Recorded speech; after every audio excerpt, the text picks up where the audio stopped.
Jay Widener here, Reality Check. I really appreciate you guys watching, and hit like and subscribe and all that. And as you know, I have my regular kind of interview information show, but on Wednesdays, we're going to bring you every week a different part of the book I wrote in the year 2000 with the late, great Vincent Bridges. And I want to say one thing about how we've kind of not been numbering the chapters in the right way, but we will from now on. So with the last 4 shows were part 1, chapter 1, sections 1 through 4. Today, we're going to be reading part 2, chapter 2, section 1. So these little things that I'm reading you are the sections within the chapters. Just want to clear that up. So we're back to our book now. We are on chapter 2, part 2, and part 2 is called Alchemy and Eschatology. And if you don't know what eschatology is the study of the end of time, the study of the end of the world. The ancient people called Chaleism in the old days. Now we call it eschatology. It was one of Terence McKenna's favorite words. And this section is called The Alchemical Meme and Secret Societies. And we will begin. At the heart of the alchemical mystery lies a secret. This is no ordinary secret. It is that which cannot be told, the experience of gnosis. Ultimately, this inexplicable knowing cannot be conferred or taught, only incubated and gestated. But somehow the gnosis has been transmitted from generation to generation through thousands of years. We find the same content in experiences of gnosis from the modern Samyama experiments at Maharishi University to the ancient Egyptians. We find the same content in spontaneous experiences from mystics of all eras. The secret at the core of all alchemy is an ineffable experience of the real workings of our local cosmological neighborhood. So how can one incubate and gestate such an experience? The answer may lie in the word transmitted. Modern sociologists have begun to discuss the concept of memes or complex idea groups, such as monotheism or democracy, that appear to have the ability to replicate themselves. Memes seem to have other properties as well, such as an unusual psychic component. The spiritualism in the 19th century is a superb example of a viral-like meme outbreak with serious parapsychological implications. Traces of spiritualism's meme can be found surviving into the New Age 90s with its dolphin channeling and near-death experiences. The recent film, this is 2000, we're writing this, the recent film, The Sixth Sense, is deeply influenced by spiritualism's perspective on the afterlife, conveying the meme directly and powerfully to millions of moviegoers. It helps to think of the secret at the core of alchemy as a very special and sophisticated variety of meme. Like a spore or a seed, the meme has a protective shell that is also attractive to appropriate hosts. In the case of the alchemy meme, that shell is the seductive lure of transmutation, the transformation of base metal into gold. However, even if one absorbs the outer shell of the alchemy meme, there is no guarantee that the inner core will blossom and the meme become active. For that to happen, a series of shocks or initiations are required. The sophistication of the alchemy meme is such that the experience of gnosis at its core can only be stimulated by these shocks. Therefore, to transmit the idea complex, the gnosis meme through time requires a series of encounters between those in whom the meme is active and, time to change the page,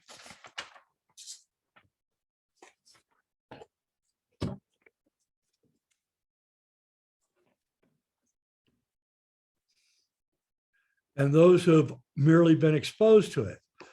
From this need evolved the idea of priesthoods, and then as religious structures degenerated, mystery schools and secret societies. We can think of these as incubation devices for spiritual memes. Through the millennia, The undigested seed of the alchemy meme was jumbled together with other spiritual memes, creating a seemingly endless series of hybrid spiritual expressions masquerading as alchemy. However, from its independent appearance in first century Alexandria to its modern expressions, such as Fulcanelli and the Golden Dawn, the secret at the core of the alchemy meme can be traced by its Gnostic ineffableness. The secret protects itself, but in doing so, leaves an unmistakable fingerprint. By following these Gnostic fingerprints, we can track the progress of the alchemy meme through history. In the late 1880s, Dr. W. Wynne Westcott, the medical examiner of the City of London, was also an advanced Rosicrucian adept and one of the founders of the Hermetic Order of the Golden Dawn, 19th century England's most notable occult organization. He tells us in an 1890 lecture on alchemy that, quote, "It is never taught in so many words. It may dawn on any one of you. The magic event may occur when least expected," unquote, thereby demonstrating that at least he understood that there was a Gnostic secret at the core of alchemy. Westcott may be taken as an authority. He was steeped in Rosicrucian ideas and in helping found the Golden Dawn, the first semi-public, general, gender-neutral magical society. Clearly felt he was part of some larger pattern or process. His flying roll lecture is therefore of more than passing interest. It was given early in the organization's history and was presented to the group at large. We can think of it as, fix my mic here. We can think of it as a sort of cozy preaching to the choir type of exposition of the base Rosicrucian alchemical tradition. The lecture opens with the assertion that alchemy means simply, quote, the higher chemistry, unquote, which treats with, quote, the essential nature of the elements, metals, and minerals, unquote. This is a good direct explanation for the ancient term alchemy, which avoids the pitfalls and speculative philology and other over-esoteric derivations. However, the next paragraph plunges us into something very strange. Westcott tells us that the word alchemy was first used by 3rd century Emperor Constantine's court astronomer Julius Firmicus Maternus. He then quotes a curious passage about skill in alchemy depending on having the moon and the house of Saturn. As if this is not confusing enough, Westcott jumps in to ask, quote, what does he mean? The day Aquarius house or the night Capricorn house of Saturn? And then further confusing everyone by wondering if this 4th century astrologer could have meant the attribution of referring to Uranus. This would be odd since the planet Uranus was not discovered until 1781.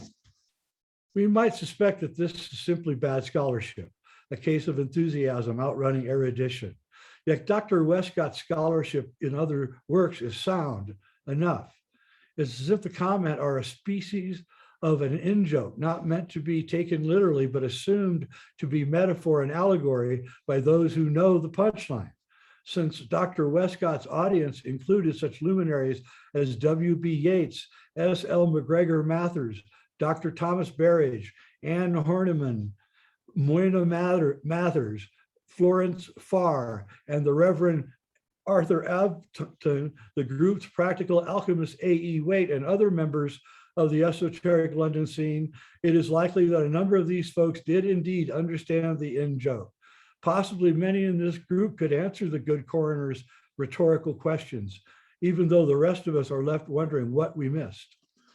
The secret protects itself, even from those who think they know it.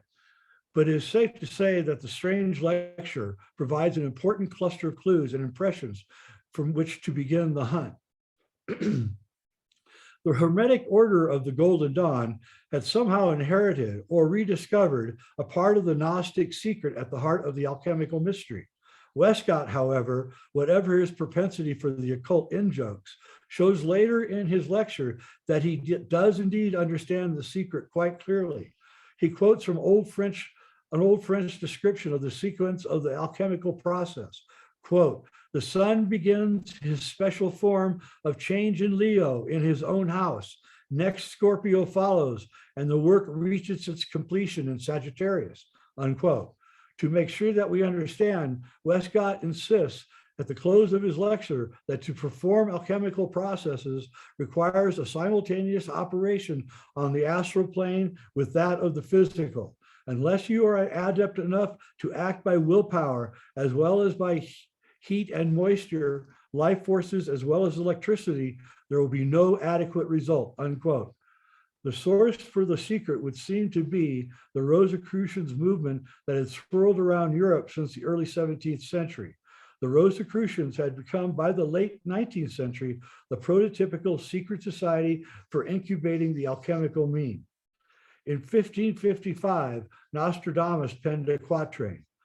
And here's the quatrain. A new sect of philosophers shall rise, despising death, gold, honors, and riches. They shall be near the mountains of Germany. They shall have abundance of others to support and follow them. In 1614, a publicly printed text appeared of an anonymous manuscript that had been circulating around Europe's intelligentsia for several years. It was called the Declaration of the Worthy Order of the Rosy Cross, known by the first Latin words, Fama fraternitas. It revealed, now turn the page.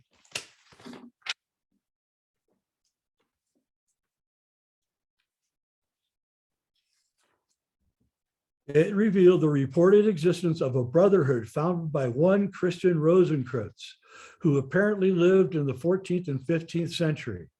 In Nostradamus's time, the word philosopher was synonymous with alchemist. Here with a vengeance was a new sect of philosophers. The Fama tells us that the search for occult knowledge of a man called Christian Rosicrucian. He traveled to the Middle East, Palestine, Syria, Egypt, North Africa, and Spain before returning to Germany to found his secret brotherhood.